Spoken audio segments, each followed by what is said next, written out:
आमचे महाराष्ट्रभरातले सगळे रिपोर्टर्स आपल्या बरोबर असणार आहेत आणि हे अंदाज ही 24 तास आणि जेडीएसने जे व्यक्त केलेले आहेत या संदर्भात आपण आणखी तपशील त्यांच्याकडून जाणून घेणार आहोत आणि यासाठी सध्या आमच्या बरोबर जोडले गेलेले आहेत आमचे विविध रिपोर्टर्स. सध्या आपण त्यांच्या बरोबर त्यांच्या विभागानुसार चर्चा करूया. त्यासाठी माझ्या बरोबर जोडले गेलेले आहेत आमचे प्रतिनिधी योगेश खरे, निलेश खरमरे पुण्यामधून आपल्या बरोबर जोडले गेलेले आहेत, अमर काळे आपल्या बरोबर थेट विदर्भातून नागपूरमधून जोडले गेलेले आहेत आणि प्रताप नाईक माझे सहकारी आपल्या बरोबर पश्चिम महाराष्ट्रातून जोडले गेलेले आहेत. आणि काय नेमकी या सगळ्या भागानुसार परिस्थिती आहे आणि आपण जे अंदाज वर्तवलेत या अंदाजांबाबत काय नेमक्या प्रतिक्रिया आता उमटतात हे सुद्धा आपल्याला जाणून घ्यायचं आहे.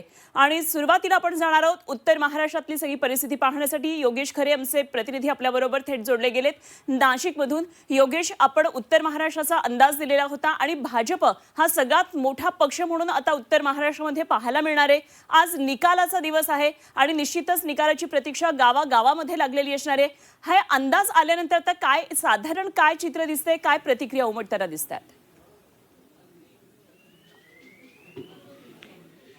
खरे हा जो अंदाज आहे उत्तर महाराष्ट्राचा अंदाज आहे आणि जी काही उत्सुकता आहे ती लोकांमध्ये प्रत्येक नगर परिषदेत काय होणार याकडे आहे. मतमोजणीचा निकाल थोड्या वेळातच या मतमोजणीला सुरुवात होईल आणि त्यानंतर अवघ्या काही फेऱ्यांमध्येच म्हणजे 11-11:30 पर्यंत संपूर्ण मतमोजणी झालेली असेल आणि निकाल समोर आलेला असेल.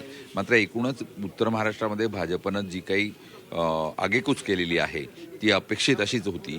स्वतः गिरीश महाजन यांनी नाशिकमध्ये संपूर्ण बांधणी जी ही होती ही वेगवेगळ्या नगरपरिषदांची केली होती. अक्षरशः काही नगरपरिषदांचा तर पूर्णपणे विरोधकांचा सफाया केलेला या ठिकाणी दिसून आला आणि त्यामुळे पूर्ण भागामध्ये म्हणजे जो आपण अहमदनगर व्यतिरिक्त जे 4 जिल्हे आहेत ते 4ही जिल्ह्यांमध्ये चांगली अशी परिस्थिती आपल्याला पाहायला मिळाली. जळगाव जिल्हा हा भाजपचा गड राहिलेला आहे.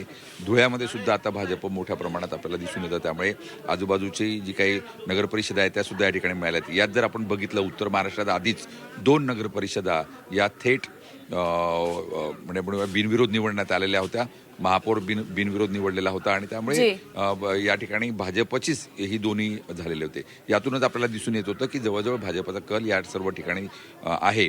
धुळ्यात पण परिस्थिती चांगली आहे. जळगावमध्ये सुद्धा जर आपण बघितलं भुसावळमध्ये आणि आजूबाजूच्या जामनेर तर बिनविरोधच झालेली आहे. पण भुसावळ आणि मुक्ताईनगरमध्ये सर्वाधिक चुरस ही आपल्याला या ठिकाणी पाहायला मिळणार आहे. आणि नाशिकमध्ये जर बघितलं आपण तर भगूर, इगतपुरी, सिन्नर आणि त्र्यंबकेश्वर या ठिकाणी भाजपचं वर्चस्व हे आपल्याला दिसून येत आहे. आणि यासाठी मोठी शर्त ही मुख्यमंत्री देवेंद्र फडणवीस यांनी केली होती. सुरुवात ही प्रचाराची नाशिकमधून केली आणि शेवट सुद्धा नाशिकमध्येच केला होता. यावरून आपल्या लक्षात येईल की भाजपनं किती जी काही रणनीती आखलेली होती ती सुरुवातच नाशिकपासून होती. अगदी